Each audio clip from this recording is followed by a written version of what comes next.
Perdão, não havia visto. Desculpa, eu não, desculpa.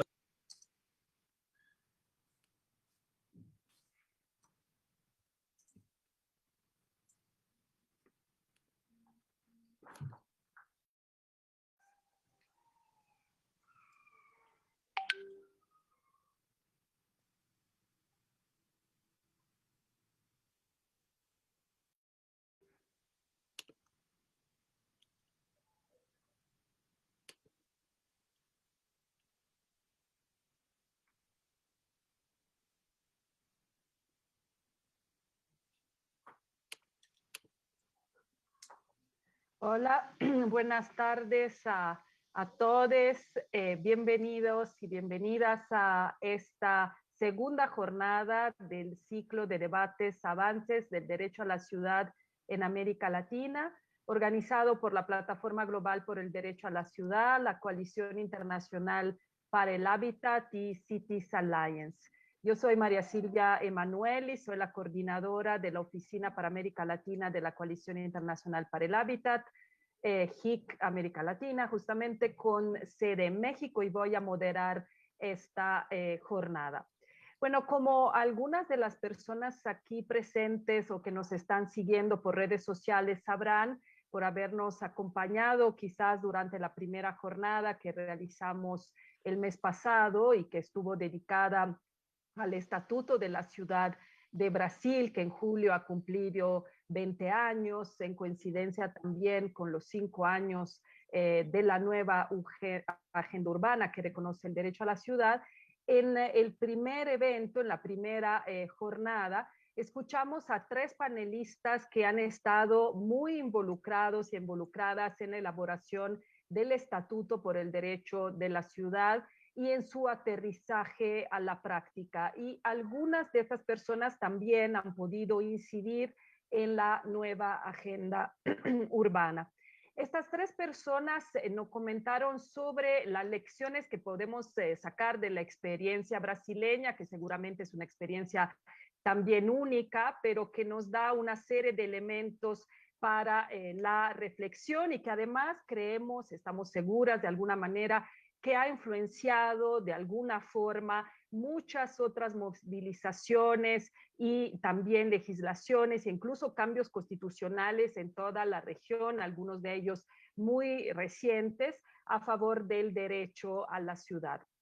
Quiero solo recordarles que las participaciones de nuestra primera jornada, con la cual obviamente queremos crear un diálogo, estuvieron enfocadas sobre todo a explicar el que fue el proceso político, pero también el proceso conceptual que llevó a la estructuración y al reconocimiento del derecho a la ciudad en Brasil. Un derecho que no fue entendido únicamente como una sumatoria de derechos ya existentes, sino como un derecho colectivo, un derecho nuevo, un derecho que en su estructuración y conceptualización tiene aspectos de similitud con el derecho a un medio ambiente sano. También nos hablaron de la exigencia que en este entonces los movimientos y sus aliados pusieron sobre la mesa de que se reglamentara de forma específica la cuestión urbana y el desarrollo urbano en su momento, en la Constitución, en el 88, cuando se discutió la Constitución por dictadura, pero luego realmente ese tema se logró profundizar ampliamente varios años después en el Estatuto de la Ciudad, en el cual también se define el uso de suelo de la tierra urbana, en este contexto su uso social, se hace valer la función social de la propiedad. Y lo relevante, además de muchos otros elementos que componen el derecho a la ciudad y que lo estructuran, es que justamente todos estos esfuerzos hechos en Brasil se consolidaron en un marco legal que obviamente sirve, como todos los marcos legales, para múltiples, por así decirlo, objetivos, pero también se puede poner a operar frente a los numerosos conflictos urbanos que tenemos en todos nuestros países. De hecho, nos recordaban cómo el concepto del derecho a la ciudad siempre más es utilizado incluso en litigios estratégicos en Brasil. En ese entonces, en la primera jornada, hablamos también del proceso de implementación del Estatuto del Derecho a la Ciudad en el municipio de Sao Paulo.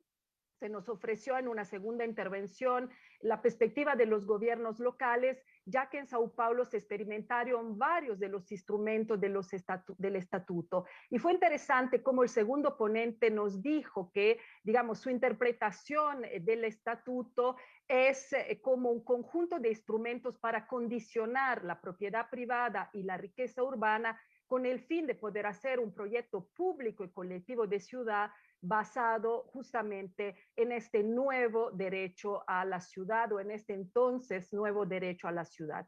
Finalmente, hablamos también de la gestión democrática de la ciudad a través de la explicación y el aterrizaje de una serie de instrumentos de democracia participativa en el marco de los cuales en Brasil se ha abierto una importante participación de las organizaciones populares que obviamente tienen los instrumentos para participar en las decisiones sobre la ciudad. Esa jornada, como la del día de hoy, concluyó con los comentarios de tres personas, en esa ocasión, una de México, una de Costa Rica y otra de Chile, que desde sus experiencias aportaron a la reflexión y relacionaron su realidad con lo que había pasado en Brasil, las enseñanzas que habían podido traer de esta experiencia. Bueno, finalmente, para pasar al día de hoy, el foco que vamos a tener en esta segunda jornada es el del proceso constituyente chileno que se está gestando y toda la región obviamente mira este proceso con mucho entusiasmo y mucha expectativa. Es uno de los dos países en América Latina, como sabrán, que no reconoce el derecho a la vivienda en su constitución. El otro es Perú. Esperamos que esta ocasión sea propicia para la inclusión de este derecho, que como sabemos va mucho más allá de contar con una vivienda en propiedad o poder acceder a crédito o subsidios para adquirir una. Pero además nos gustaría conversar con las ponentes, tenemos tres ponentes de excepción que además van a representar tres sectores, por así decirlo, de la sociedad en este debate, que están con nosotras el día de hoy para que podamos conversar cuál es su opinión sobre la perspectiva y los obstáculos para que el proceso chileno pueda incluir en el debate en el derecho a la ciudad o algunos de sus componentes. Entonces, después de dar a todos y todas las bienvenidas, voy a pasar justamente a estas tres ponentes la palabra. Cada una de ellas va a tener 10 minutos de intervención. Después escucharemos comentarios de 5 o 6 minutos cada una de las personas que a continuación les presento.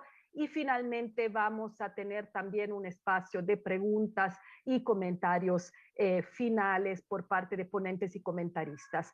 Bueno, la primera intervención estará a cargo de Paulina Zabal, que es exministra de Vivienda y Urbanismo del gobierno de Michelle Bachelet. Bienvenida, Paulina, desde Chile. A ti la palabra. Muchas gracias.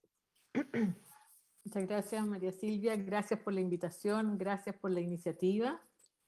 Y voy a referirme a tres aspectos de la situación de Chile en esta materia, pero antes quiero hacer una advertencia, y es que tal como lo señalaste en la presentación, yo he sido parte de la gestión gubernamental de los gobiernos post-dictadura, y por lo tanto mis reflexiones no eximen mi nivel de participación y de responsabilidad en muchos de los temas que hoy día se han convertido también en temas de autocrítica. Entonces, parto por decir que no me pongo fuera, sino que me pongo dentro, pero que eso no me impide, después de la derrota de nuestra coalición, después de mirar lo que han sido los movimientos sociales a partir de octubre del año 2019, los efectos de la pandemia y lo que hoy día está ocurriendo en el proceso constituyente, el ser de alguna manera mirar no solamente el mundo desde otra perspectiva, sino que entender que hoy día tenemos que pasar a otra etapa. Dicho eso, mis tres reflexiones tienen que ver, en primer lugar, con la afirmación que tú hiciste. No es casual que Chile sea uno de los únicos casi países de la región de América Latina y el Caribe que no tiene en su constitución política el derecho a la vivienda garantizado y que la palabra ciudad ni siquiera está mencionada. Y eso yo creo que tiene que ver con que nuestro desarrollo institucional, el desarrollo de nuestras políticas públicas, etcétera, ha estado centrado en, yo diría, la esencia del modelo neoliberal, entendido esto como un Estado subsidiario, entendido esto como la vivienda como una propiedad individual que tiene que ver básicamente con el patrimonio y con la seguridad de las familias respecto de su futuro, muchas veces porque las pensiones son insuficientes, que sea heredable, y poca conversación hemos tenido entonces sobre el tema de el derecho que debiese garantizársele a todos los habitantes de la nación a vivir en condiciones de dignidad. Hemos asumido a la vivienda como un bien adquirible, nosotros hablamos permanentemente del sueño de la casa propia, y por lo tanto eso ha tenido su correlato en políticas públicas centradas en el subsidio individual, el subsidio focalizado, y separadas las políticas de vivienda de las políticas de desarrollo urbano, y lo que es más complejo es separadas de la gestión del suelo, tanto urbano como rural. Y eso ha hecho entonces que el Estado ha hecho un esfuerzo muy alto por resolver el déficit de la vivienda, entendido fundamentalmente como la cantidad de viviendas faltantes. Y en ese modelo, si bien hicimos muchos avances respecto a lo que heredamos de la dictadura en términos de cantidad, fuimos también creando otras dificultades, como es ciudades segregadas, porque las viviendas sociales se fueron emplazando en suelos más baratos y por lo tanto en los bordes de las ciudades sin los equipamientos necesarios, y por lo tanto el sueño de la casa propia no siempre tuvo un correlato en un habitar que permitiese seguridad, accesibilidad, integración, sino que por el contrario fuimos generando exclusión,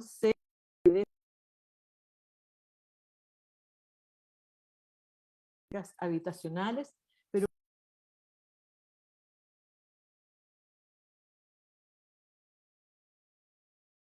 que el enfoque, en segundo lugar, decir que quizás una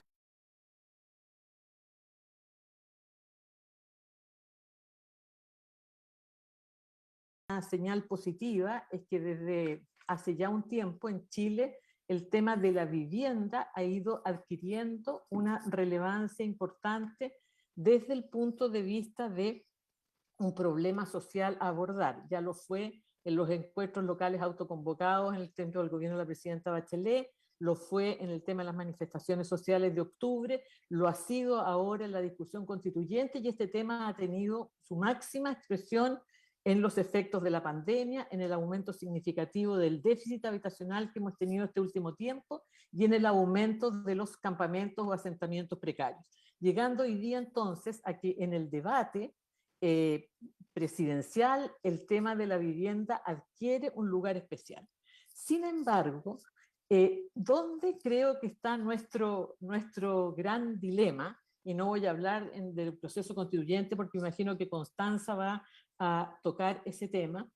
Creo que el tema está fundamentalmente en que no basta que la nueva constitución política del Estado escriba en la vivienda como un derecho, sino que importa mucho hoy día cuál es la conversación de cómo entendemos ese derecho. Y a mi juicio, lo que tenemos que transformar esta discusión es una discusión donde el centro esté puesto precisamente en el habitar con dignidad, y por lo tanto eso implica que la vivienda en el fondo debe ser un bien accesible, asequible, debe ser un bien bien localizado, inserto en un barrio, posibilitar en definitiva los servicios que eso implica, pero también la diversidad desde el punto de vista tanto de la integración como de la pertinencia, de la calidad, del diseño, etc.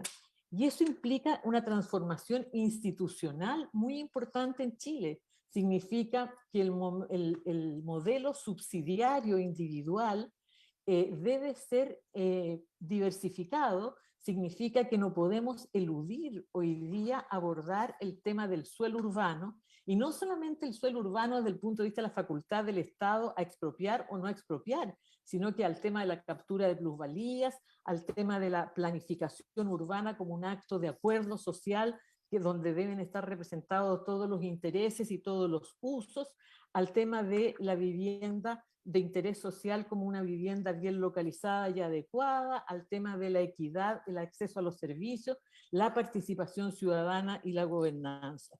Por lo tanto, eso implica no solamente un cambio de concepto, un cambio de modos, de programas, sino que también de gobernanza muy amplio. Y como tengo poco tiempo, voy a señalar entonces que también creo que esta conversación debe llegar a la esfera de la conversación política. La ciudad no es hoy día motivo de conversación política. Lo es cada vez más la vivienda, pero no la ciudad como este bien colectivo que permite conjuntamente con albergar la vida de los ciudadanos, posibilita su desarrollo, el trabajo, el crecimiento y también la sostenibilidad del futuro en el lugar donde se emplaza. Dicho eso, entonces, creo que nuestras oportunidades hoy día, y son bien complejas porque estamos viviendo un momento de mucha tensión en el país, están puestas no solo en poder articular simultáneamente el proceso constituyente con el proceso de descentralización, donde creo que es fundamental abordar el tema de la convivencia urbana, la gobernanza y la vivienda descentralizadamente, el tema del nuevo gobierno que va a implicar gestionar en definitiva estos instrumentos y, por cierto, los desafíos asociados al cambio climático. Todo ello implica una conversación de país muy importante y altos niveles de participación ciudadana. Creo que en Chile sí es verdad que existen los atisbos o los elementos que pueden permitir esta nueva posición. A nivel de programas pilotos hay diversificación de los programas habitacionales, a nivel de instrumentos hay algunos instrumentos básicos de captura de plusvalía, de uso de suelo, pero no constituyen articuladamente una política que ponga en el centro lo que estamos hablando, que es el bien común de la ciudad y el habitar en dignidad como un derecho de todas y todas. Muchas gracias. Muchísimas gracias, Paulina, por llevarnos de lleno a lo que es un poco la reflexión y la problemática desde el punto de vista de Chile, digamos, el que tú en ese momento estás representando, y también por estar ser tan puntual con los tiempos. Ahora damos la palabra a Constanza Schönaud, que es una de las fundadoras del Frente Amplio en Chile. Fue elegida como convencional constituyente por el Distrito 11 para integrar la Convención Constitucional de Chile. Bienvenida, Constanza. Gracias por el esfuerzo de estar aquí. Sabemos que hoy ha sido un día movido para ustedes. Adelante, tienes 10 minutos también. Gracias. Super, muchas gracias. Gracias por la invitación. No me reconoce por la foto porque en general no uso lentes y en general no uso moños, así que tiene sentido. Pero soy yo.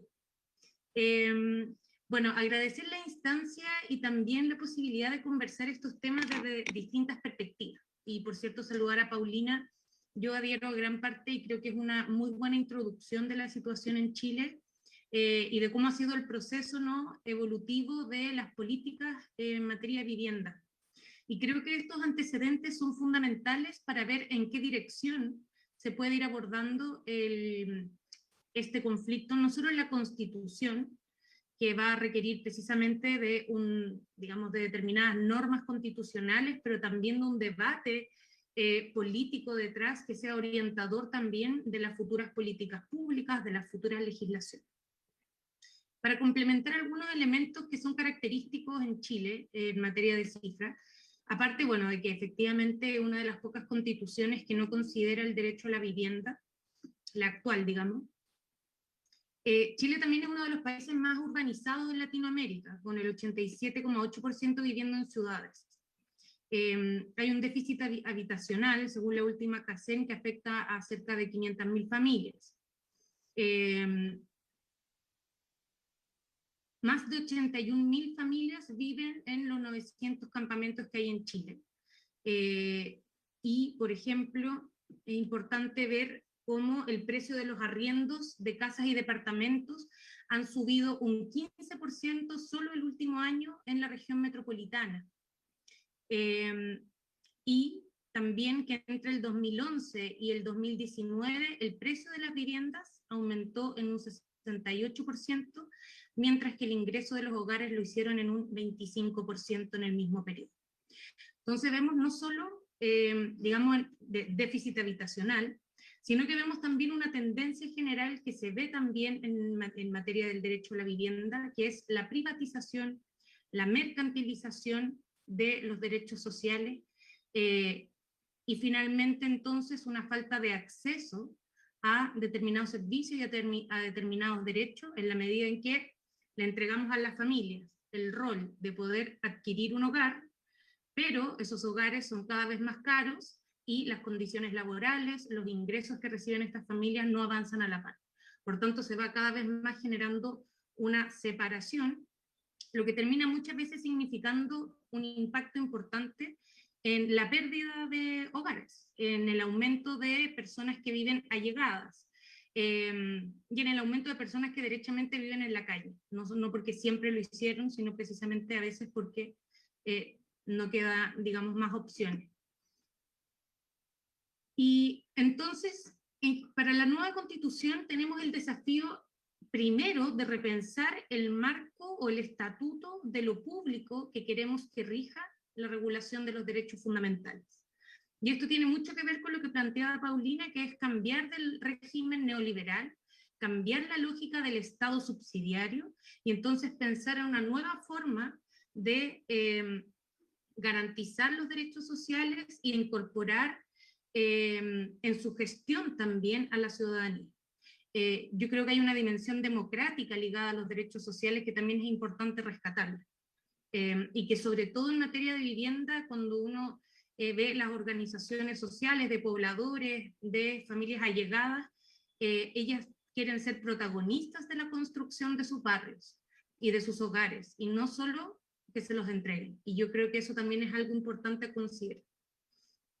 Bueno, proyecciones para la nueva constitución. Partamos de lo general. Debiésemos garantizar el derecho a una vivienda digna y a la ciudad. Y yo creo que cuando hablemos de dignidad, eso siempre tiene que hablarse en base a parámetros dinámicos que vayan relacionados con la lógica o el principio del buen vivir. Y hacer énfasis en la dimensión más del acceso que de la propiedad, que creo que también lo planteaba Paulina. Tratar de diversificar las formas de habitar, que no se limite simplemente a la adquisición de la propiedad de los inmuebles. Y el derecho a la vivienda obviamente no es solo tener un techo, sino que es poder habitar también en un espacio, en barrios que también estén pensados en torno a los espacios públicos habitables con dignidad, ¿no? Y desde ahí entonces algunas bajadas para que la garantía del derecho a la vivienda y la ciudad no se nos quede simplemente como en un abstracto. Yo creo que hay bajadas concretas que tienen que orientar el debate, como el mandato o ir pensando cómo generamos espacios públicos dignos e inclusivos, donde sean protagonistas sus habitantes, donde pensemos ciudades que sean amables con la diversidad de grupos sociales que habitan, ciudades amables con niños, niñas y adolescentes, ciudades amables con personas mayores. Tenemos una sociedad que envejece y envejece, y sin embargo las ciudades siguen siendo peligrosísimas para cualquier persona mayor que quiera pasear por fuera de su hogar. espacios públicos y ciudades que sean amables para las personas con discapacidad. Hoy día pensar el acceso universal en cualquier servicio público, y por cierto en el transporte, en las plazas, en cualquier lugar, no existe, y es una perspectiva que tenemos que ya empezar a instalar con fuerza. Y creo que también va de la mano con, por ejemplo, la idea del derecho a la integración social, donde en Chile tenemos un nivel de segregación súper alto, donde la gente rica o de altos ingresos vive en determinadas comunas y la gente de pocos ingresos viven en otras que quedan al otro lado de la ciudad. Y eso también genera, digamos, una reproducción de la fragmentación social al final, y de las formas de vida segregadas, donde hay ciudades para algunos y ciudades para otros. También tenemos, y esto va a ser un principio transversal en la Constitución, que tiene que ver con la crisis climática y ecológica que tenemos, ¿no?, a nivel global. Y por tanto, pensar el derecho a la vivienda y la ciudad desde una perspectiva sustentable o ecológica también va a ser relevante. Ahí, por ejemplo, la necesidad de desarrollar polos productivos descentralizados, porque hoy día también pasa mucho, al menos en la región metropolitana, que los trabajos están también muy concentrados en determinadas comunas, por tanto, los tiempos de traslado de los y las trabajadoras populares o de, no sé, clase media, son muy largos, y por tanto también los tiempos de transporte no son sustentables, y por tanto, bueno, aumenta la contaminación en distintos aspectos. Y como lo planteaba anteriormente también, el principio o la democratización de los procesos de garantizar el derecho a la vivienda y de la construcción también de las ciudades. Y eso implica la participación, y yo creo que este es un asunto clave de la ciudadanía en las definiciones territoriales, en los planes reguladores que hoy día son la llave para destruir las ciudades, básicamente.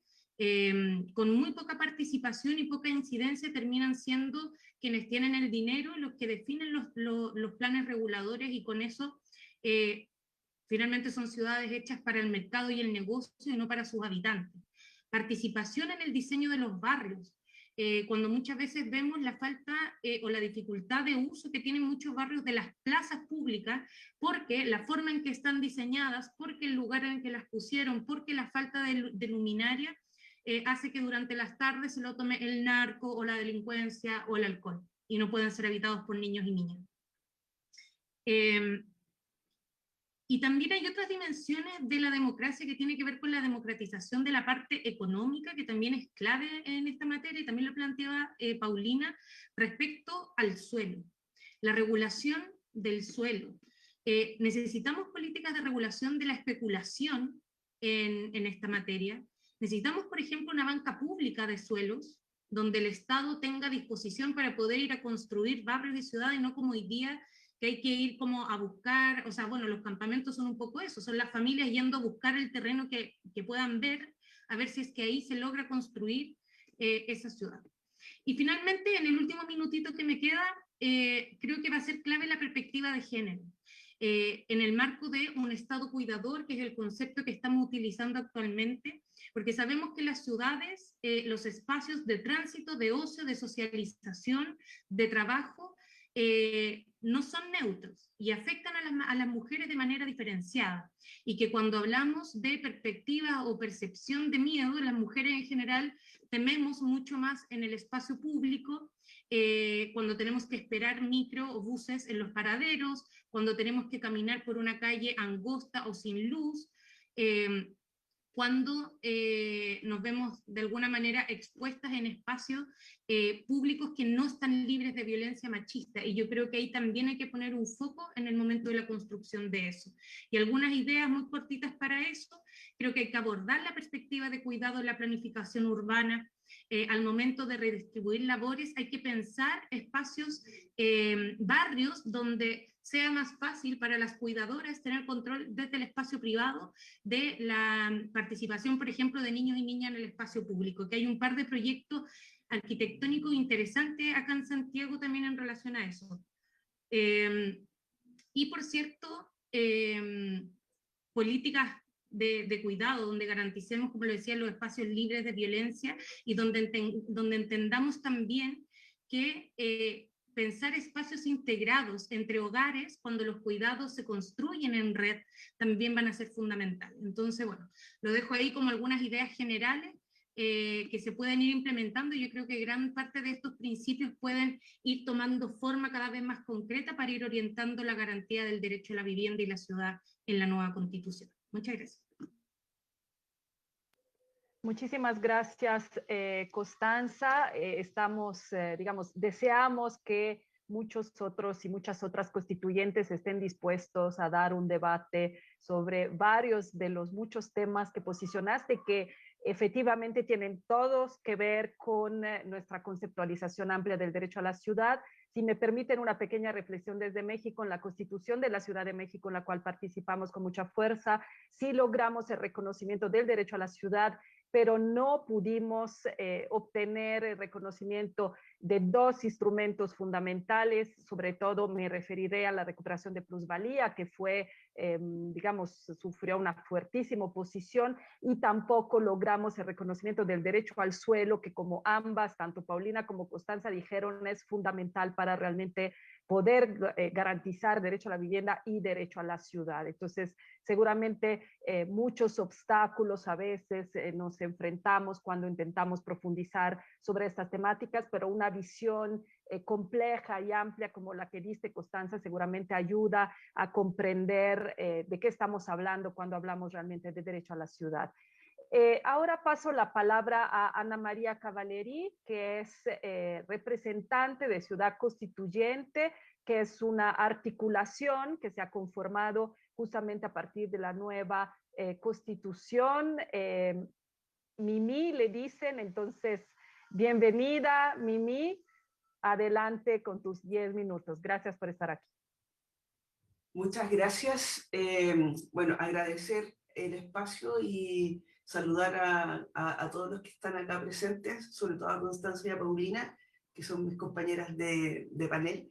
Y nada, bueno, yo voy a hablar más de lo micro, porque yo soy activista por la ciudad. Y la verdad es que justamente ayer acá en Concepción, tuvimos la posibilidad de poder exponer junto con otras organizaciones acerca de cómo nos sentíamos como activistas proponiendo soluciones, y cuando recibimos portazos en la cara. Entonces tuvimos la posibilidad de conversar de esto con los concejales, que son nuevos concejales, un nuevo consejo, y la verdad es que fue muy bonito, fue muy emotivo. Logramos muy buenas conexiones ahí. Yo quiero partir proponiendo en realidad, aquí hay una ventana que no sé por qué sale, ahí está. Yo quiero partir con 3 preguntas, que son preguntas que nosotros como activistas trabajando con la comunidad, yo soy de Concepción, una ciudad bastante especial, tiene una composición geográfica bastante peculiar, y además que está rodeada por unas comunas que tienen mucha industria pesquera, forestales, ahora hay unas minas, por ejemplo, que quieren empezar a trabajar muy cerca de algunas comunidades, hay mucha agua, por lo tanto hay una cierta plusvalía para los inversionistas venir a Concepción y a sus alrededores para instalarse con cualquier tipo de cosas. Hay una cierta espontaneidad en la forma de cómo se está planificando este territorio, y la verdad es que nosotros lo estamos tomando como un estudio de caso para que lo que pasa en este sector, en este territorio, no pase en otros sectores que no sean de Santiago, evidentemente, pero que no suceda lo mismo en otras partes de Chile. Entonces yo quiero partir con 3 preguntas, que son cuestiones que nosotros siempre nos preguntamos como a modo de reflexión. Y son, por ejemplo, de qué manera la comunidad aporta a construir memoria colectiva y con eso ciudades democráticas. Otra pregunta es cómo podemos los ciudadanos y ciudadanas sentirnos parte de un territorio, y cuál es la fórmula ética que nos permita a nosotros ser parte de este territorio.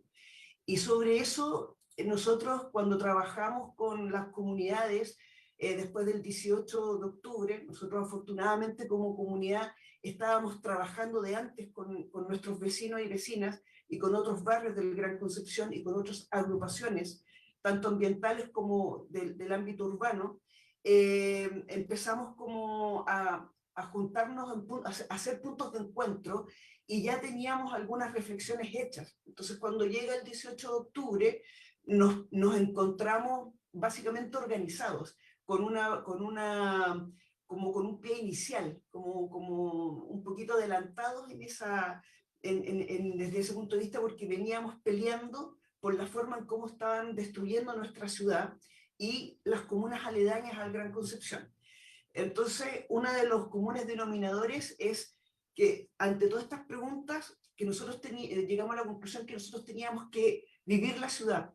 Entonces teníamos que defender nuestra identidad cultural, nuestro patrimonio, teníamos que defender nuestra vida de barrio, porque ahí se defiende la convivencia, se defiende lo colectivo, lo comunitario, se recompone de alguna manera la confianza, y de alguna manera se empiezan a conformar nuevos liderazgos que ayuden a mejorar nuestros entornos. Entonces fue una conclusión sacada desde y levantada desde los vecinos, desde la gente de a pie, que no tenía mucha capacidad organizativa, y gracias a estas instancias sociales logramos definir que, bueno, que si queríamos vivir la ciudad, entonces teníamos que ser partícipes en la forma en cómo se estaba construyendo la ciudad. Y ahí también sacamos 3 reflexiones que de alguna manera dieron pie a lo que nosotros después dijimos, bueno, por este tipo de reflexiones es que la gente se manifestó en la calle. Primero porque sentíamos que, en Chile en general, por ser también un país con una democracia bastante imperfecta, nosotros teníamos una resistencia social, y hay una resistencia social ante la diversidad de las experiencias urbanas. Y por ejemplo, acá hay una cuestión, por ejemplo, no sé, cuáles son los tipos de sobrevivencias que hay en las ciudades, en los barrios, cómo nosotros nos empezábamos a apropiar de la ciudad, y eso a la autoridad no le gustaba. Empezaban a tratarnos, por ejemplo, de izquierdistas bulliciosos, porque nosotros, según ellos, queríamos de alguna manera frenar el desarrollo económico al proponer una ciudad a escala humana, más que una ciudad al estilo neoliberal. Entonces empezamos como a rebelarnos ante esas epítetos, y empezamos a trabajar para poder proponer cuestiones más concretas, y para que en el fondo no nos cerraran la puerta. ¿Cómo hicimos nosotros esta cuestión? Empezamos a recopilar mucha información, empezamos a documentarnos mucho, empezamos a vincularnos con personas que jamás habían logrado vincularse o nunca se habían logrado encontrar. Entonces empezamos a trabajar con las universidades del Gran Concepción, donde hay muchas escuelas de arquitectura, donde hay muchas escuelas de sociología, de antropología, de política pública, de derecho, de comunicaciones. Entonces empezamos a generar un movimiento bastante interesante en torno al derecho a la ciudad, sin saber que estábamos luchando por el derecho a la ciudad.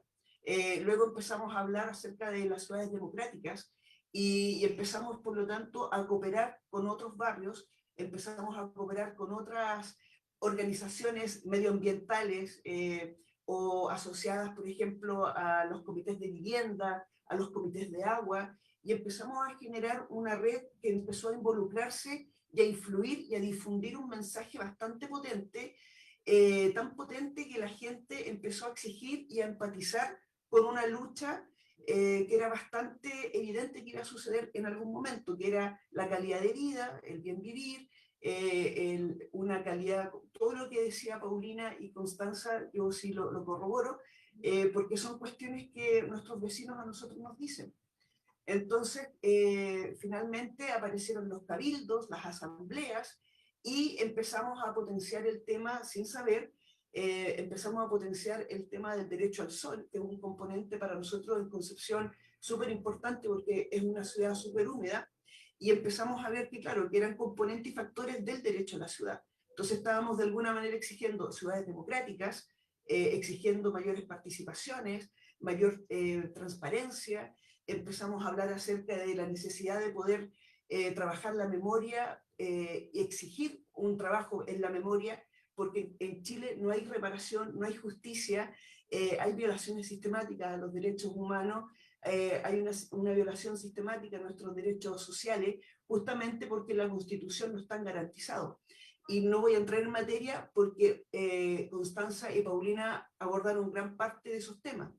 Pero desde el punto de vista de la participación, la gente, claro, acá en Chile busca maneras de participar y de alguna manera la desinformación que hay, la concentración de poder, la concentración del poder, por ejemplo, en este caso, que es el que a nosotros nos podría haber ayudado harto, mediático, siempre desinforma las iniciativas sociales y las transforma en una especie como de crisis y de conflicto social que puede desestabilizar nuestros pilares. Y esos pilares me refiero a los pilares que fueron propiciados en la dictadura y que muy pocos de ellos todavía, o sea, en realidad muchos de ellos se mantienen y muy pocos de ellos se han podido modificar o reformar. Entonces, ante esas situaciones, es muy difícil para nosotros como ciudadanos poder ejercer la democracia participativa o los gobiernos abiertos que tanto deseamos desde las regiones. En las regiones el centralismo es exacerbado en Chile, por lo tanto es muy complejo para nosotros poder llegar a conclusiones. Como me quedan 2 minutos, me voy a tomar básicamente decir de que estas instancias, como las que hace el ILIC y otras, es súper importante porque nosotros tenemos que, en este sentido, defender nuestro ejercicio democrático, que es la Convención Constitucional.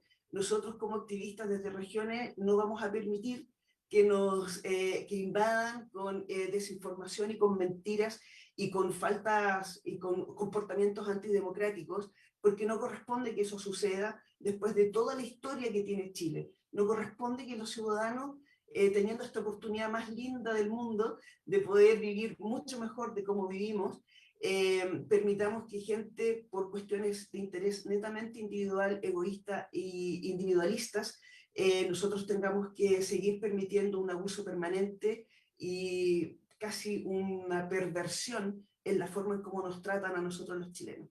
Esa sería como mi reflexión desde el punto de vista más ciudadano y del activismo. Agradezco mucho la instancia. Gracias. Gracias, Mimi. Creo que pone sobre la mesa una serie de situaciones y cuestiones muy relevantes. El tema de la memoria relacionado con el derecho a la ciudad es algo que también se posiciona mucho en los debates, por ejemplo, colombianos, pero no es así a fuerzas en todos los demás países, y creo que tiene una potencia, un significado político de extrema relevancia. También saludamos esa oportunidad que nos da Ciudad Constituyente en general desde su conformación de poder crear puentes y diálogos con otros países. Sabemos que, porque nos han invitado a estar ahí, sabemos que Chile ha estado un poco cerrado durante muchos años realmente al intercambio, aun cuando ha tenido en origen, digamos, del ciclo pasado, cooperativas fenomenales y una serie de experiencias que exportaban, por así decirlo, en términos progresistas en toda América Latina, pero luego sabemos también lo que pasó y estamos, digamos, felices de tenerlos de vuelta, por así decirlo, a este debate regional. Bueno, y ahora justamente nos vamos a nuestros y nuestras comentaristas que desde otros territorios nos van a aportar algunas reflexiones a partir de lo que es su experiencia, pero también, si es posible, lo que escucharon en sus intervenciones. Tenemos como primera presentación de 5 minutos nada más, si pueden intentar ser breves, a Dito Barbosa, de la União do Movimiento de Moradia Popular de Sao Paulo, un gran abogado popular. Dito, bienvenido. Tenemos traducción para que Dito pueda explayarse en portugués. Adelante, querido Dito, tienes el micrófono abierto. Hola Silvia. Hola Silvia, hola a todas, compañeras, compañeros que están aquí. Estamos Enrique y yo nada más, hombres. Todas están, bueno, hay muchas mujeres, muchas compañeras. Entonces quería decir que estuve aquí escuchando, Silvia, la exposición de Paulina, de Constanza y de Mimi, y me quedé recordando que nuestro compañero Paulo Freire, que vivió en Chile, nosotros este año estamos conmemorando 100 años de Paulo Freire, este espacio de reflexión como espacio de aprendizaje, de intercambio, de reflexión, en memoria a Paulo Freire también, y decir que el proceso de aprendizaje se hace dando pasos de construcción, y aquí estamos en este momento haciendo este ejercicio. Me siento muy feliz por haber sido invitado y estar aquí para compartir también reflexiones. Primero, 3 reflexiones absolutamente complementarias. La reflexión de Paulina, haciendo una evaluación post-dictadura. Después Constancia, hablando del momento actual. Después nosotros acompañamos aquí de Brasil con los movimientos populares, con mucha esperanza.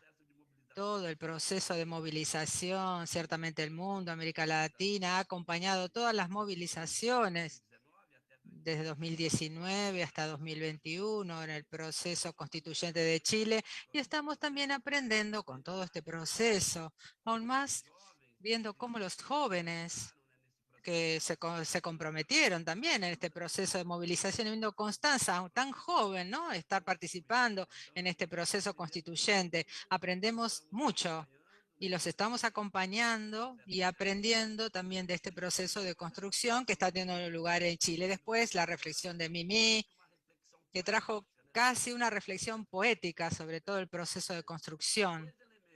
2 elementos que quería mencionar.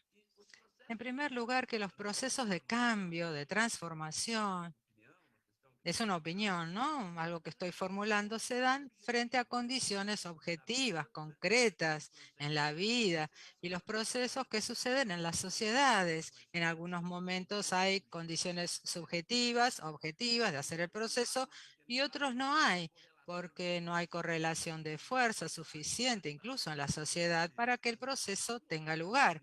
Las movilizaciones en Chile en este momento crean condiciones reales, objetivas, para poder, de hecho, implementar ciertas agendas de cambio. Y sin duda, nosotros aquí en Brasil, con los procesos que vivimos de lucha social, el proceso de construcción del propio estatuto de la ciudad, podemos ofrecer algunas contribuciones.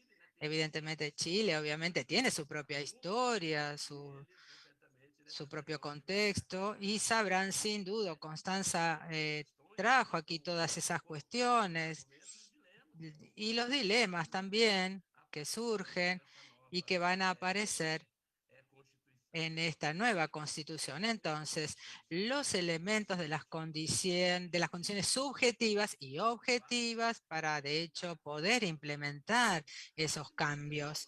La segunda cuestión es aquí en Brasil, y aquí quería hacer este comentario, porque a veces hay una cierta sobrevalorización de los procesos de construcción, como el Estatuto de la Ciudad, pero quería hacer una reflexión sobre la cuestión de la autoaplicabilidad. Si Chile en este proceso constituyente que está teniendo hace que toda la constitución, o sea, todo lo que ustedes puedan colocar en la constitución sea inmediatamente aplicado, será de un gran avance, porque aquí en Brasil, Silvia, Constanza, Paulina, Eva, mi amiga que hace mucho no veía, y el resto, Mimi, aunque hayamos podido aprobar un capítulo de la política urbana, Enrique después lo puede comentar, en la Constitución Federal, esto, vamos a ver, remitió un proceso de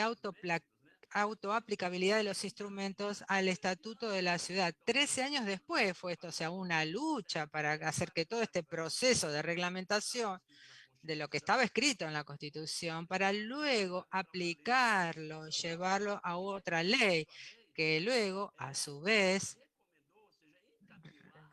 se llevó a la aplicabilidad al Estatuto de la Ciudad por los por los planes directores locales que demoraron 6, 7, 10 años, una vez más, para que sean implementados a través de los planes rectores, después recomendar la aplicabilidad por decretos, por otras leyes. Estos procesos, desde el punto de vista de los conceptos,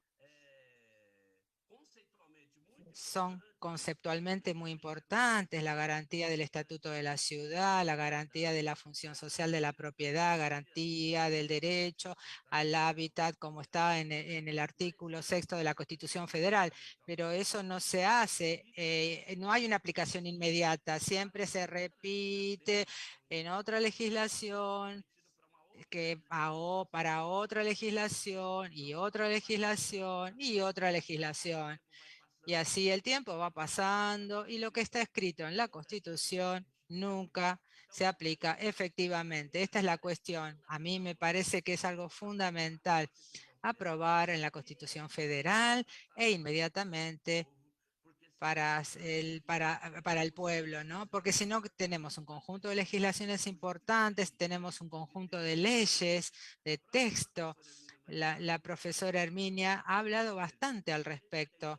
Nosotros tenemos muchas leyes, pero para sacarlas del papel y llevarlas a la práctica, hacerlas valer, ¿no? Porque están escritas en bellas líneas, los conceptos son perfectamente bien expresados, están en la Constitución o en el Estatuto de la Ciudad, pero para aplicar concretamente esos instrumentos, eso es algo ya muy difícil, ¿sí?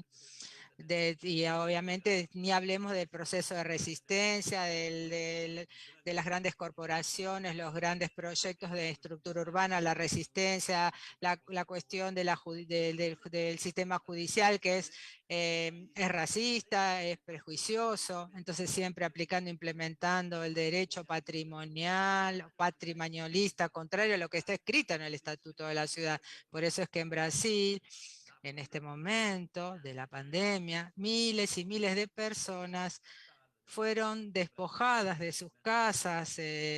Estamos organizando una campaña nacional contra el desalojo, ahora, ¿no? En el momento de la pandemia, porque eso ha avanzado grandemente a un proceso de desalojo, las personas retiradas. Y los datos, hoy, en este momento, hoy salió un artículo en un diario mostrando que en el último periodo, en los últimos 10 años, se duplicó la población que vive en favelas en Brasil. Entonces, uno tiene en la Constitución Federal del 88 la garantía del derecho a una propiedad, pero el déficit habitacional, el avance de la especulación inmobiliaria aumenta. Entonces, lo que deseamos en Chile es que en su Constitución pueda traer avances y las condiciones objetivas están dadas en este momento. Y que esperamos poder ver eso que se votó y que se aprobó en la Constitución, y Constanza está con toda esta concepción, con todos estos conceptos ampliamente, que los manifestó muy bien, que sean de hecho inmediatamente aplicados para beneficiar al pueblo de Chile y obviamente tenerlos como una referencia para nuestra lucha al hábitat y el derecho a las ciudades en América Latina. Estas son mis reflexiones en este momento, en 5 minutos que me han dado. Muy útil esta reflexión. Hablas de las condiciones subjetivas y objetivas que se van perdiendo, obviamente, si un instrumento tan relevante como la Constitución es autoaplicable, como bien nos comentas. Bueno, recuerdo al público, a todos y todas ustedes, a quienes nos siguen en redes sociales, que pueden hacer preguntas. Si quieren, pueden empezar a prepararlas. Mientras paso el micrófono a las compañeras Lucía Ruiz y Mónica Dávila, que se van a compartir los 5 minutitos que les dimos del contrato social por la vivienda de Ecuador. Bienvenidas, compañeras. Muchas gracias, Silvia. Un gusto estar con ustedes de nuevo. Me parece muy interesante esta contextualización que hace Benito, porque es justamente lo que está pasando. El tema de...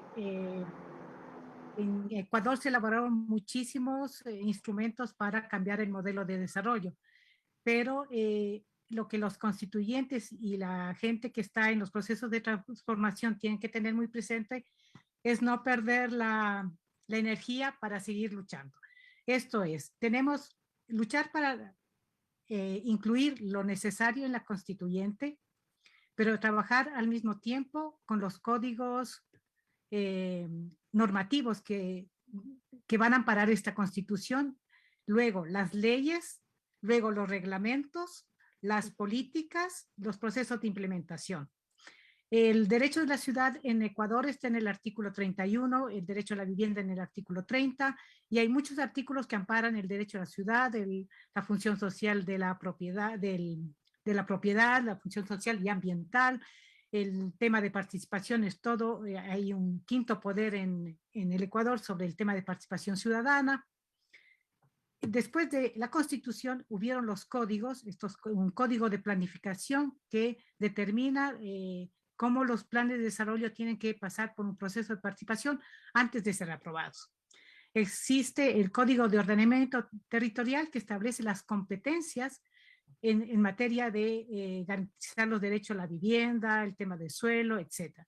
El Código de Participación Ciudadana, 3 códigos que casi salieron inmediatamente después de la Constitución en el 2010. Constitución 2008, con los códigos 2010. Pero, por ejemplo, el tema de suelo, que es un tema que han abordado los 3 panelistas, recién la ley de suelo recién sale en el 2016, se tardó un poco su reglamento y recién en este año 2013 es que se reglamenta que los municipios tengan sus planes de uso y gestión del suelo que deben acogerse a esta norma. Entonces, este andamiaje de la Constitución, las políticas públicas, los códigos, es algo que no se debe perder, digamos, los ánimos y energías para seguir trabajando e incidiendo. También hay un tema de debilitamiento del movimiento social. Es muy interesante en Chile todo lo que está pasando sobre esta movilización intensa. Pero después en el Ecuador fue una vorágine igualmente, todas las propuestas de los procesos de transformación de la sociedad civil se fueron incluyendo en la Constitución. Pero después de la Constitución hay una fase de euforia, pero después una fase de debilitamiento. Y eso hay que tener muchísimo cuidado y estar atrás de cada momento de la toma de decisiones sobre las políticas. Porque en estos tomas de decisiones en un movimiento desmovilizado se van tomando por las premuras y con la incidencia de otros actores más fuertes que entran en escena. Entonces es importantísimo tener presente cómo ir avanzando tanto en el proceso constituyente como en el post-constituyente y cómo actuar frente al debilitamiento del movimiento social. Aprovechar el movimiento que hay ahora, y no descuidar lo que en la fase posterior es donde se deben poner las energías. Digamos, he hablado como de 3 momentos. En la fase constituyente era muy interesante la elaboración de los enunciados. Y eso fue un proceso de diálogo con la ciudadanía y diálogo de formación y aprendizaje mutuo. De las prácticas concretas de cómo en una constitución pueden estar establecidos los derechos. Y cómo eso se va a reflejar o cómo se puede posteriormente judicializar esos derechos. Entonces, ir más allá de, sí, el derecho puede estar, el derecho va a estar ahí, pero ¿cómo vamos a hacer para judicializar eso? ¿Cómo la justicia después va a responder? Entonces, esa es la fase, digamos, constituyente, muy interesante, muy riquísimo, todos los actores se van a sentir escuchados, involucrados, obviamente es un proceso de negociación. Otro tema es que los actores sociales obviamente no somos sabelotodos. Entonces, nosotros lo que hicimos es concentrarnos en los temas en los que podíamos incidir. Pero habían cosas que sí o sí había que incidir. El modelo de desarrollo, el régimen de desarrollo que se quiere, el tema de participación ciudadana, el tema de derechos, el tema de ordenamiento territorial, el tema de la economía popular y solidaria como parte de la estructura de la nueva economía. Entonces, ahorita Chile está en una vorágine de aceptación de todo un andamiaje progresista. Entonces, y eso hay que defender desde aquí hasta adelante. Va a salir una hermosa constitución, pero los códigos, las leyes secundarias, los reglamentos que siguen esas leyes y las políticas en sí son donde se debe ir trabajando cada elemento que se debatió en la Constitución, en la constituyente.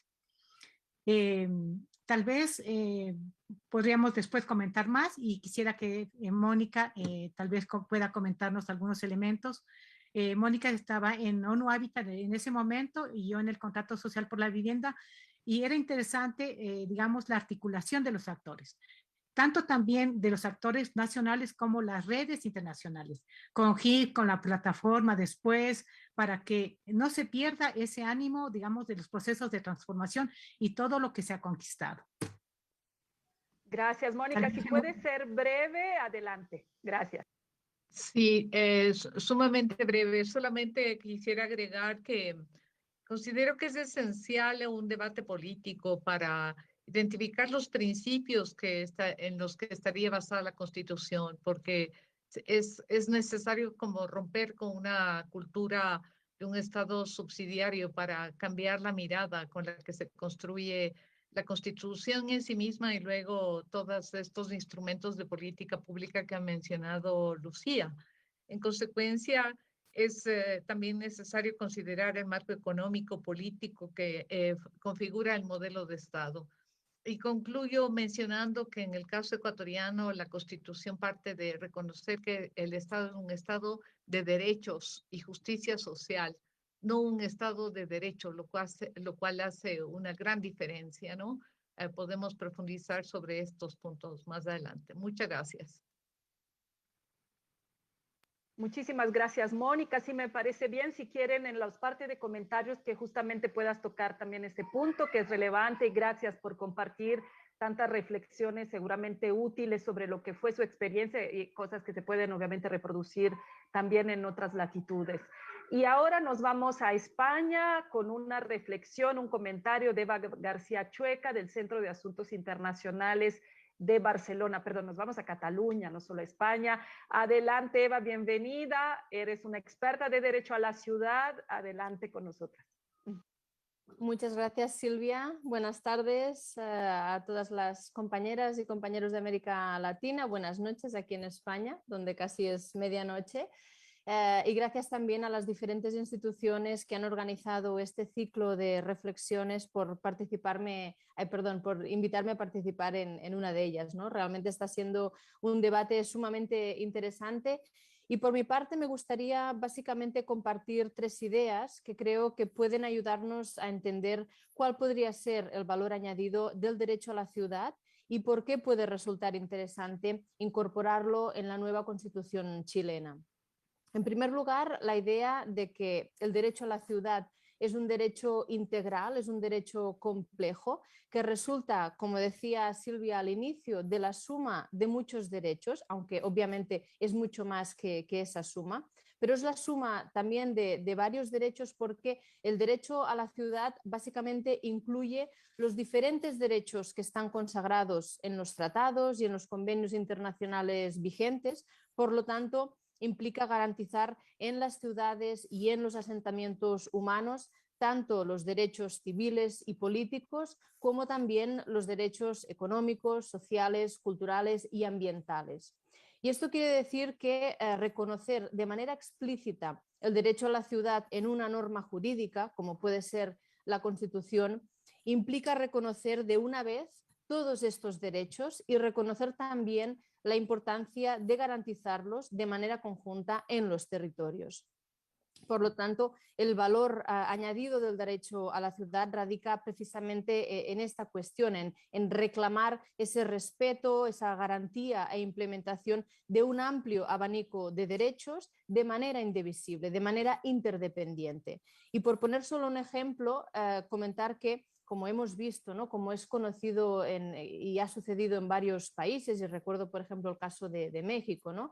De poco sirve avanzar en la garantía, por ejemplo, del derecho a la vivienda si el lugar donde tenemos las viviendas no posibilita el acceso a otros derechos, como puede ser el derecho a la educación, el derecho a la sanidad. Por lo tanto, proveer viviendas en áreas urbanas, periféricas, lejanas, donde no hay escuelas, donde no hay centros de salud o acceso a servicios, no es garantizar de manera efectiva el derecho a la vivienda y mucho menos garantizar el derecho a la ciudad. Los derechos están interconectados entre sí.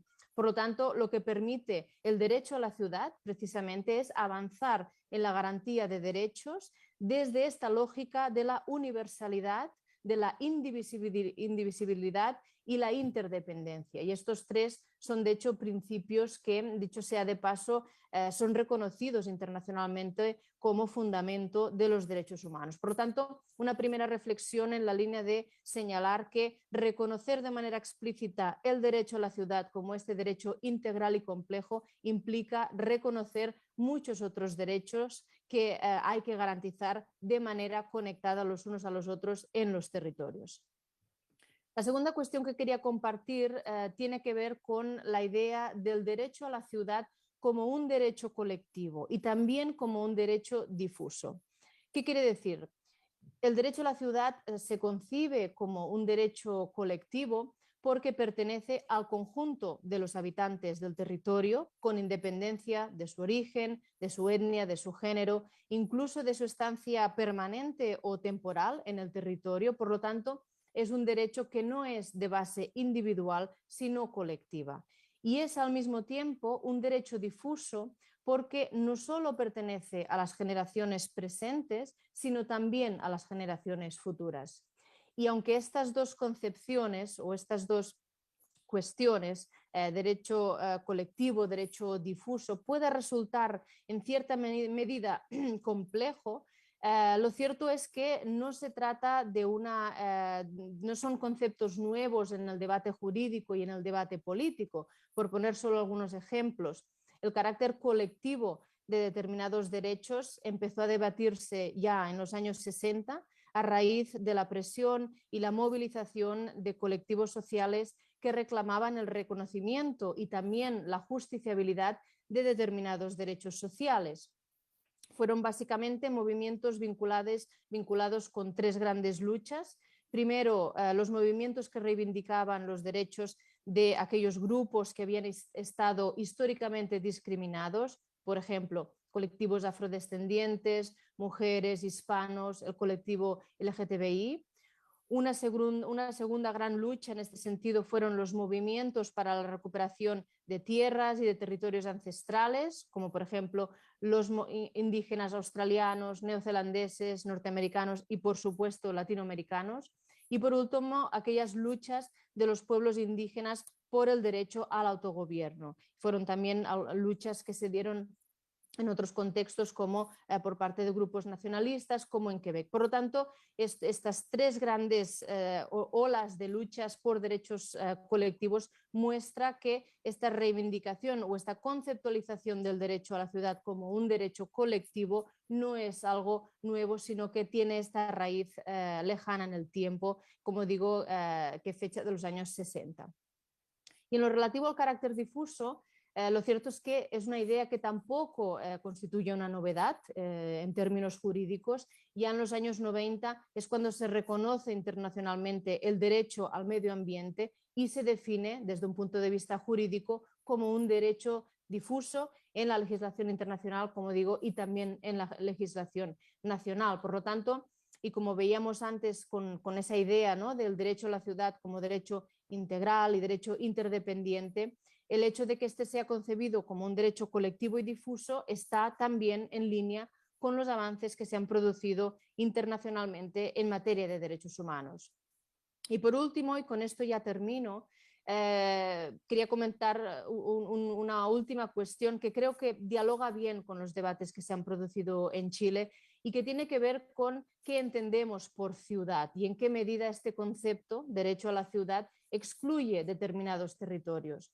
Y sobre esta cuestión, y si observamos cómo se ha significado y cómo se ha definido el derecho a la ciudad por parte de los movimientos sociales y la sociedad civil organizada transnacionalmente, vemos que los colectivos que reivindican el derecho a la ciudad defienden, de hecho, una mirada amplia de ciudad, es decir, entienden el derecho a la ciudad como una herramienta útil para garantizar derechos en las grandes metrópolis, en las grandes ciudades, efectivamente, pero también en cualquier pueblo, aldea o asentamiento humano que constituya una comunidad política. Y este último elemento, el de que sea una unidad constituida como comunidad política, es clave porque es así como se evita la exclusión de cualquier territorio, sea urbano, sea rural.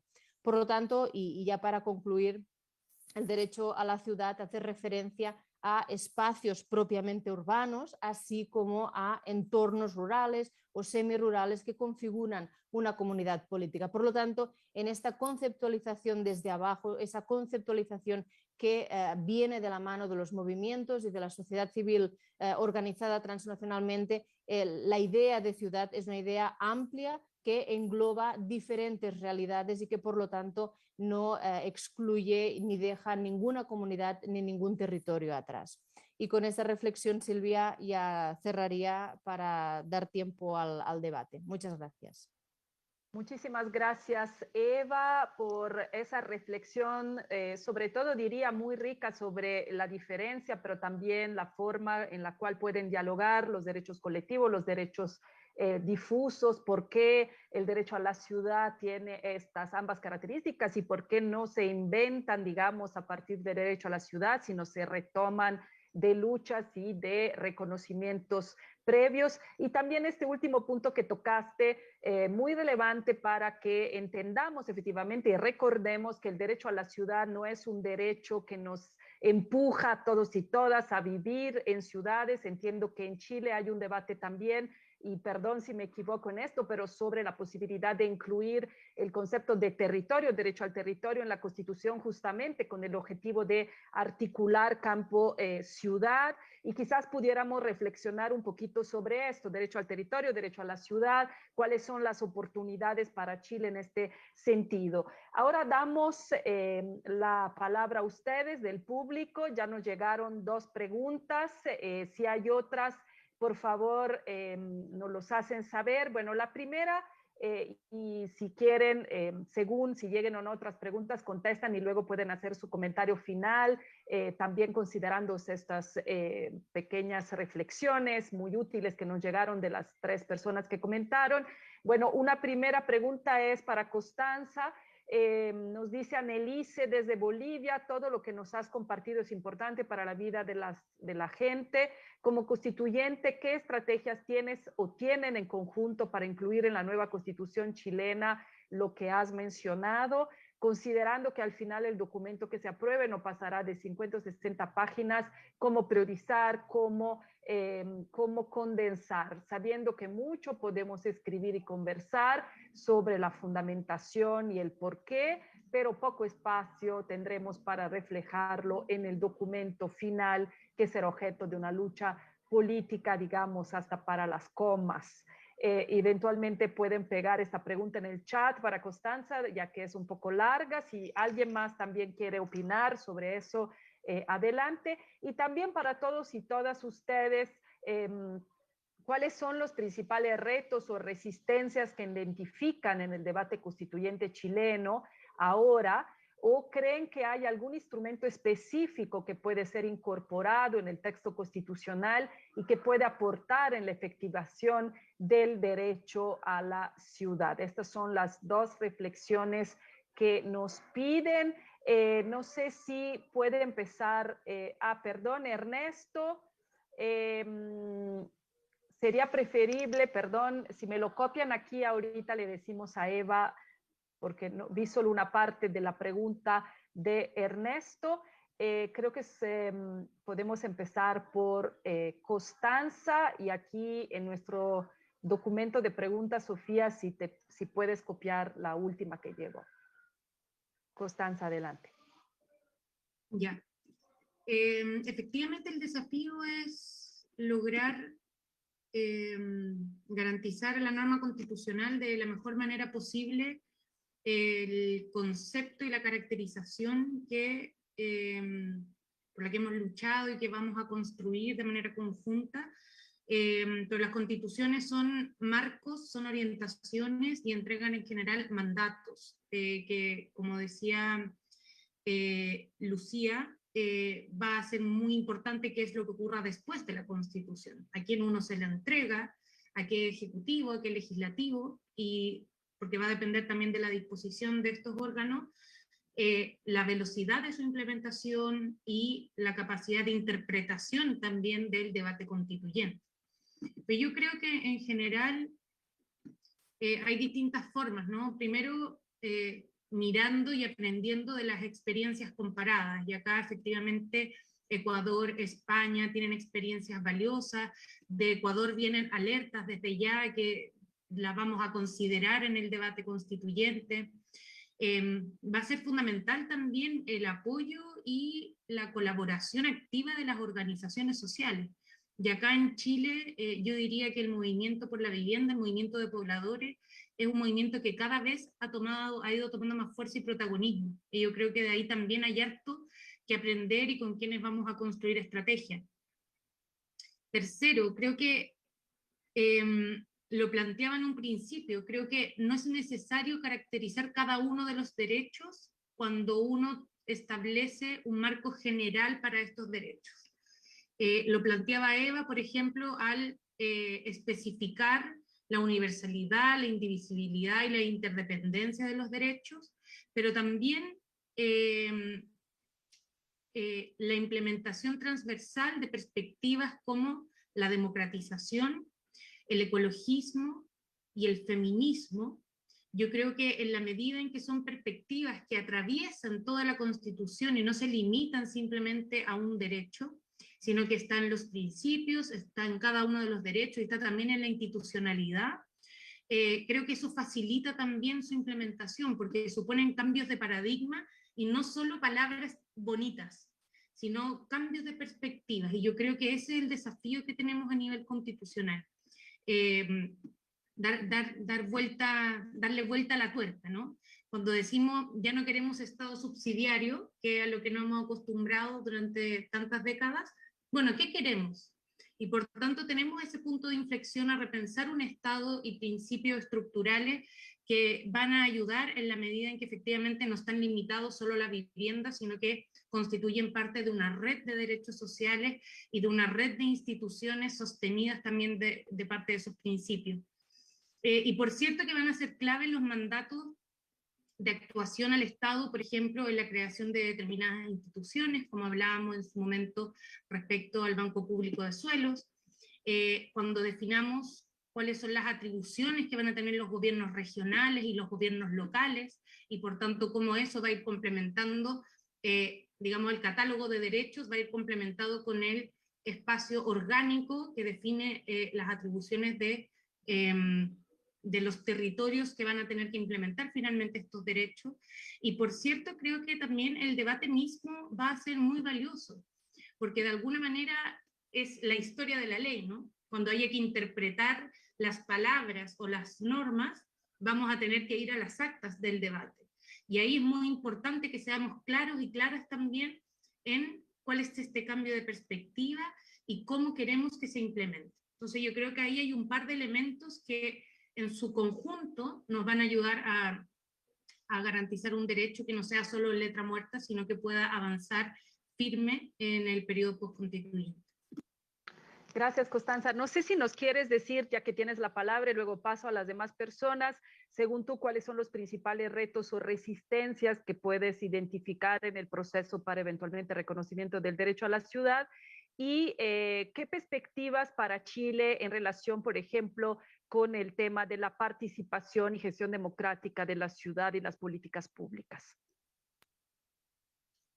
Respecto a la resistencia, bueno, todos los poderes fácticos en Chile, partiendo por el poder económico.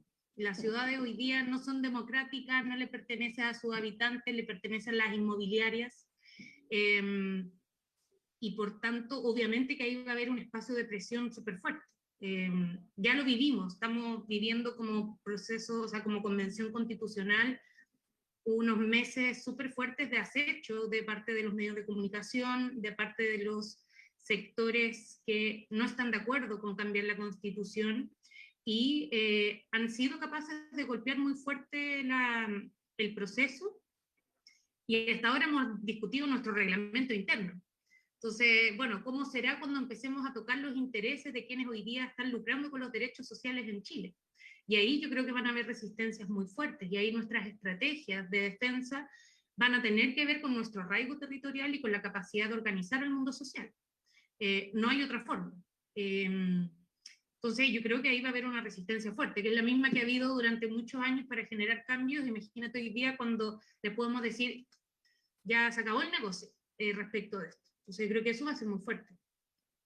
Y respecto a la dimensión democrática, yo creo que ahí Mimi también puede hablar mucho más como activista y parte de quienes han ido pujando por la democratización de los espacios, pero yo creo que yo vengo del movimiento estudiantil y creo que lo que se ha venido gestando desde el mundo social, y creo que también a propósito de la opinión pública actual, hay un deseo por participar y precisamente es la democratización de las decisiones. Yo creo lo que nos va a ayudar a recomponer la confianza en las instituciones. O sea, este proceso constituyente, a diferencia de muchos procesos latinoamericanos que se dan impulsados por gobiernos de transformación, este es un proceso constituyente a pesar de un gobierno, en el marco de una profunda crisis política, social y ahora además económica, y en el marco de una revuelta popular marcada por grave y generalizada violación a los derechos humanos. Por tanto, esta crisis profunda en la que estamos, yo creo que se va a ir, digamos, reconstruyendo la sociedad, se va a ir reconstruyendo esa confianza y el vínculo político y social en la medida en que profundizamos la democracia, y eso tiene evidentemente la dimensión de las decisiones, pero además tiene que ver con la democratización económica y la democratización del espacio público, y por tanto toda la dimensión que podamos hacer en una nueva institucionalidad y en esta red de derechos sociales que, digamos, son precisamente las luchas por derechos sociales las que han dado mayor cabida o han empujado con mayor fuerza este proceso de cambio. Entonces, eso. Muchísimas gracias, Constanza, por tus reflexiones. Paulina y Mimi, también para ustedes, ¿cuáles son los principales retos o resistencias que identifican en el debate? ¿Hay algún instrumento específico que creen que puede ser incorporado en el texto constitucional? Y si gustan, alguna reflexión final antes de que pase la palabra a los comentaristas y las comentaristas.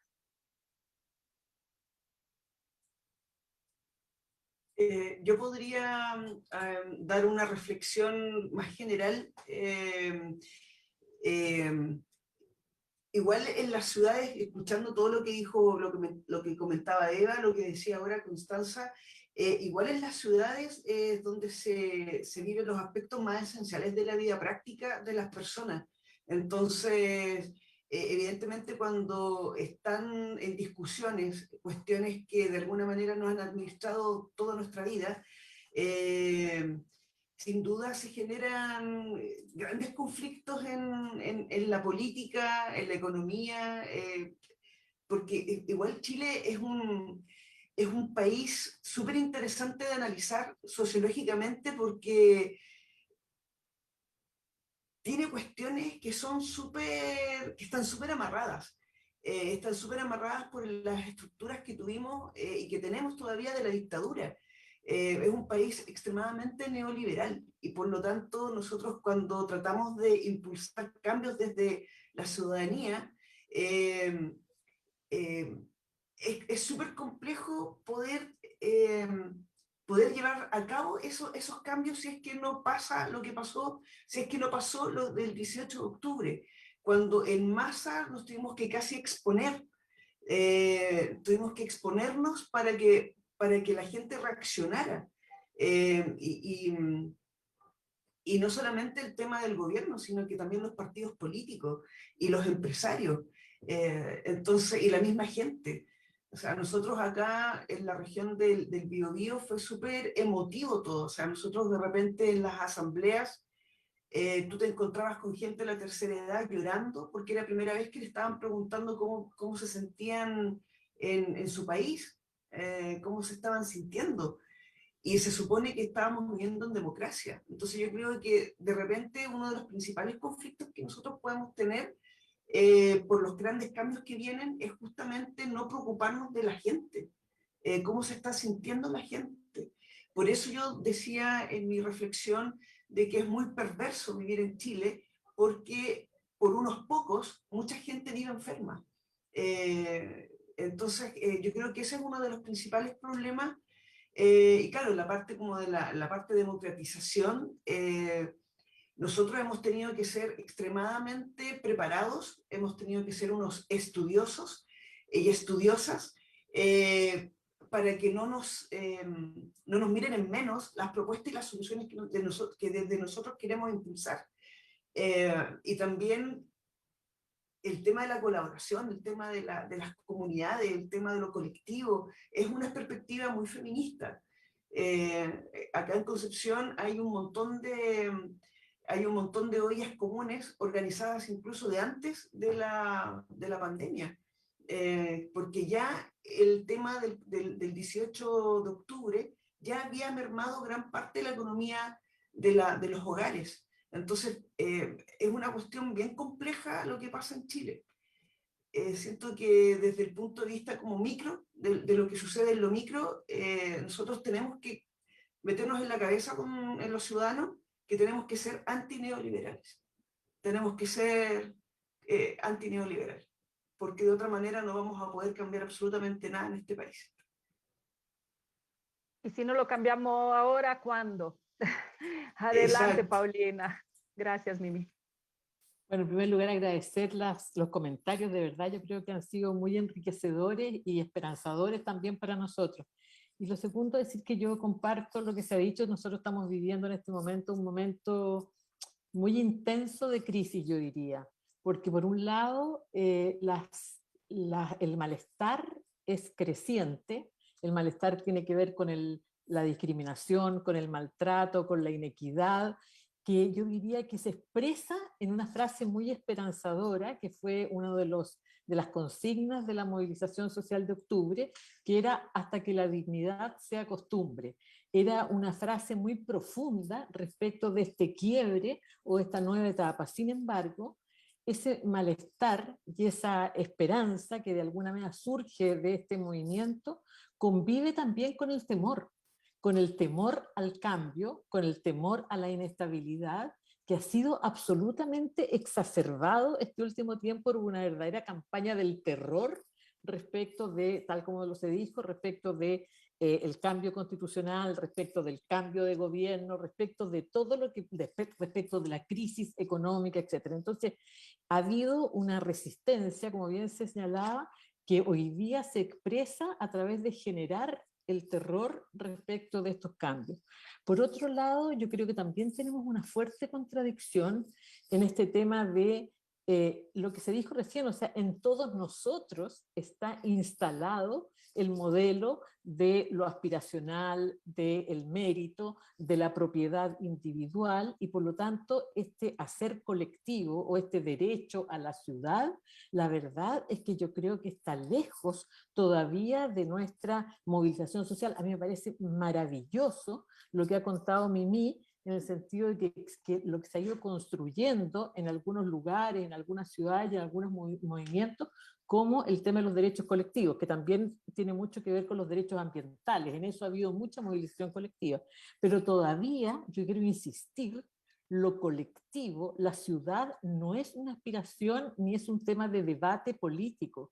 La clase política en general habla mucho más de la vivienda como un bien que hay que proveer, que de la ciudad como este hacer colectivo de derechos, de oportunidades, y por lo tanto, lo que bien decía Constanza, en el sentido de que esto no es solamente escribir, sino que debatir va a ser muy importante.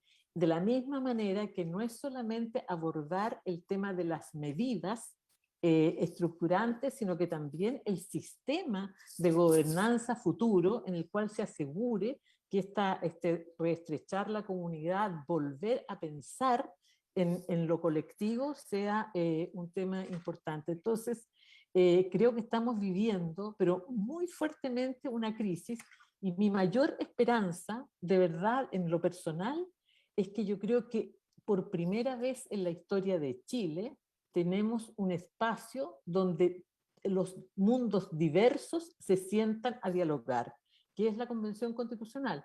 yo creo que yo tengo más esperanza en ese diálogo, incluso que en el texto constitucional. O sea, ver que es paritario, que hay representación de los pueblos originarios, que hay distintos territorios, que hay distintas visiones, que hay distintas edades, te asegura de alguna manera que ese diálogo tiene necesariamente que surgir una nueva esperanza, pero también una nueva forma de mirar el mundo. Entonces, creo que hay una similitud entre esta diversidad de la conversación constitucional, que como bien ha dicho Constanza, está siendo compleja, pero yo creo que es esperanzadora, y este diálogo en pro del derecho a la ciudad, que también significa reconocer la equidad, la sustentabilidad, la oportunidad para un mundo colectivo donde hay muchas personas diversas. Entonces, en ese sentido, creo que el derecho a la ciudad, el derecho a los bienes colectivos, es algo que tenemos que aprender, en el caso de Chile, a construir, a conquistar y a luchar por ello. Y a no dejar que se haga descafeinado, ¿no? Que es otro riesgo, ponerle otro sentido. Bueno, hay una pregunta para Eva, Ernesto, y vamos cerrando. Ernesto dice, ¿sería preferible hablar del derecho a territorio más que derecho a la ciudad?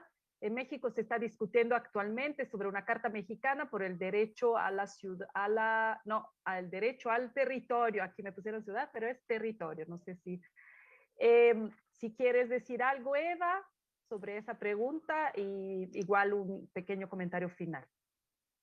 Pues muy bien, gracias Ernesto por la pregunta, y bueno, realmente planteas una cuestión que ha llevado décadas, ¿no?, de debate, y por lo tanto va a ser difícil resolverla en unos minutos.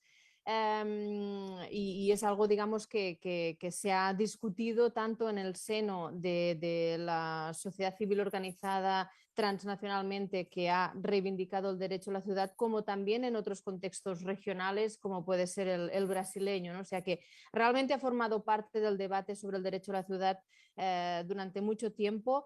Y yo, o sea, tu pregunta es si sería preferible. Yo creo que preferible no sería, por la sencilla razón de que si miramos la realidad y los datos, nos ponen de manifiesto que nuestro mundo es un mundo eminentemente urbano. Más de la mitad de la población global se concentra en entornos urbanos. Constanza comentaba antes que en el caso chileno esta cifra asciende a casi el 88% de la población total chilena. Por lo tanto, estamos viviendo en una era de las ciudades de manera indiscutible. Por lo tanto, tiene sentido definir el derecho, digamos, a la ciudad, tomando como base la ciudad. Sin embargo, es importante que la mirada que utilizamos sobre la ciudad sea una mirada amplia, que sea capaz también de dialogar con otras realidades, ¿no? Por lo tanto, yo diría que preferible no es, ya está, ya digamos que el derecho a la ciudad es pertinente, y de hecho hay décadas de trabajos colectivos, de movilizaciones sociales, de teorizaciones desde el ámbito académico en torno al derecho a la ciudad. Por lo tanto, estamos hablando de una idea y de un concepto que tiene décadas de historia. Sin embargo, es cierto que es relevante también situar el territorio como un elemento más a tener en consideración, ¿no? Por lo tanto, me parece que son cuestiones que en el fondo se complementan, no se trata de escoger una o la otra, las dos son importantes, las dos son relevantes. Sin embargo, creo que esta carta, ¿no?, o esta experiencia que tú mencionabas de la Carta del Derecho al Territorio, en el caso mexicano, yo creo que dialoga también con otras problemáticas, con otras cuestiones, como pueden ser cuestiones vinculadas a los recursos naturales, cuestiones de carácter más medioambiental, la necesidad de impulsar políticas que realmente sean más respetuosas con el medio ambiente, etcétera. Por lo tanto, digamos que da respuestas a problemas que también tenemos hoy, pero que se sitúan en un plano de complementariedad, ¿no? Con lo cual, mi respuesta, digamos, sería que ambos enfoques son necesarios y se complementan, ¿no? Muchas gracias, Eva, también por estar hasta tan tarde. Ahora, Lucía, Mónica, una pequeña reflexión final, luego la palabra a Dito y cerramos. Bueno, felicitar y un gusto estar con ustedes en este foro. Los retos están planteados. El derecho a la ciudad es algo todavía difuso efectivamente en lo que nos comentaba en Chile, el tema del neoliberalismo está muy metido aún en la gente. Entonces va a ser la lucha bastante difícil cambiar la cabeza, un cambio cultural. El cambio de las políticas tiene que ver con los valores, tiene que ver con los procesos, tiene que ver con las instituciones. Tiene que cambiar de manera sostenida para lograr la transformación. No va a ser un camino muy fácil, pero les deseamos los mejores augurios porque es un momento cumbre, digamos, para la sociedad chilena. Yo quisiera comentar, y creo que es una frase en extremo inspiradora: hasta que la dignidad se haga costumbre, y creo que eso puede tener una potente fuerza para movilizar a toda la población, ¿no? Porque la ciudad no refleja lo que somos los seres humanos, ¿no? No hay espacio para los niños, no hay espacio para las personas adultas mayores, las mujeres sufren de inseguridad, los jóvenes no tienen espacio de ocio y viven incómodos donde estén. Entonces, hasta que la dignidad se haga costumbre, supondrá el visibilizar los derechos de cada uno de los ciudadanos chilenos y chilenas en todos sus espacios y condiciones y sin discriminación alguna. Así que un abrazo y el mejor de los logros en este proceso. Gracias, Mónica. Dito, para cerrar. Então, eu queria também, viu, Silvia? Yo también quería decirles a todas, quiero agradecerles a todos la invitación por estar en este espacio de reflexión y de aprendizaje y de intercambio. Y decirles que lo que dijo Constanza me inspiró a decir que los procesos siempre tienen que estar asociados a un fuerte proceso de movilización popular. Entonces, para que todos esos procesos no se transformen en letra muerta, es necesario que haya, después de un proceso constante de resistencia, un proceso de agenda neoliberal. Ella recorta al conjunto de los países de América Latina. Mimi decía cómo es perverso vivir en Chile, pero en Brasil en este momento, con un gobierno, con el de Bolsonaro, es un desastre, es una tragedia también.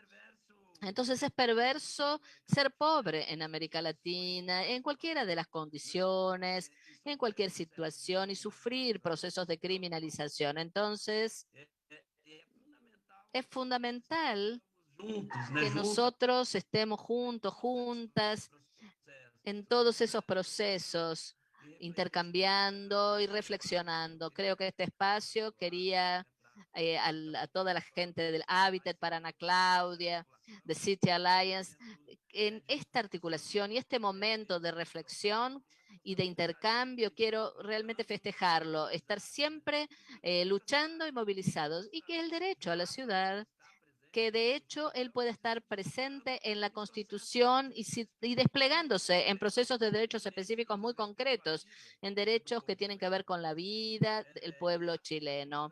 Y yo creo que Constanza trajo en su discurso esa serie de elementos. Entonces es fundamental que ese derecho aparezca y que después él se implemente a partir de la lucha y de la movilización popular. Quería dejarles un gran abrazo a todos y todas, y también salgo de este espacio con mucha esperanza. Un abrazo y estemos juntos en la lucha, en la resistencia popular. Muchas gracias, Vito. No podrían haber mejores palabras para cerrar este encuentro, que para mí fue muy enriquecedor. Creo que tuvimos participaciones de alto nivel también en términos de solidaridad, de creación de alianzas, de pensamiento colectivo. El derecho a la ciudad sigue siendo una bandera revolucionaria de alguna manera que hay que seguir defendiendo y construyendo día con día. En nombre, bueno, de la Plataforma Global por el Derecho a la Ciudad, la Coalición Internacional para el Hábitat, Oficina para América Latina, Cities Alliance, quiero agradecer todas nuestras panelistas. Constanza se tuvo que retirar, pero agradecemos su participación. También nuestras comentaristas, el público, Sofía y Roxanne, que estuvieron atrás ayudándonos con todo lo técnico y la transmisión. Gracias y nos vemos todavía para 2 conversatorios más. Aquí vienen los flyers, tenemos uno todavía para el mes de noviembre, el 17. Hablaremos también de la nueva agenda urbana con mayor enfoque y énfasis, moderado por Lorena Zárate, y el 9 de diciembre otro que nos llevará a analizar legislaciones urbanísticas que realizan el derecho a la ciudad en América Latina, moderado por Nelson Saule. Gracias y los esperamos en las próximas jornadas. Muy amables todos y todas. Hasta luego. Y gracias por la moderación, Silvia. Un abrazo, gracias.